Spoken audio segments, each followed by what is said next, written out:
Basil Bernstein, qui est un sociologue anglais, a à un moment donné construit un modèle où il distinguait effectivement des modèles pédagogiques en fonction de 3 grands critères. Le critère qu'il appelait la classification. Dans quelle mesure est-ce que les savoirs qui sont enseignés sont fortement découpés? On fait un peu de grammaire, on fait de la conjugaison, ou bien faiblement.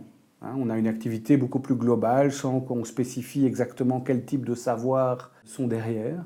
Un autre critère, c'est le rapport entre celui qui enseigne et celui à qui on enseigne.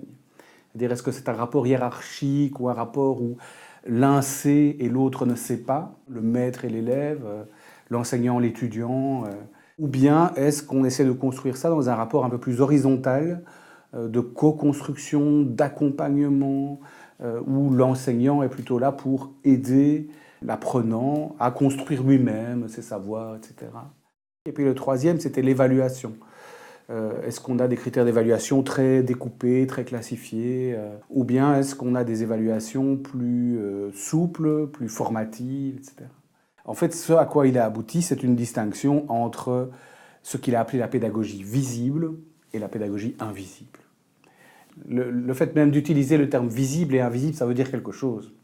Ça voulait dire quelque chose pour lui. Ça voulait dire que dans le modèle traditionnel, les choses étaient visibles. On savait qui était celui qui avait le savoir et qui ne l'avait pas, on savait ce qu'il fallait apprendre à quel moment. Alors qu'il y a quelque chose d'un peu invisible dans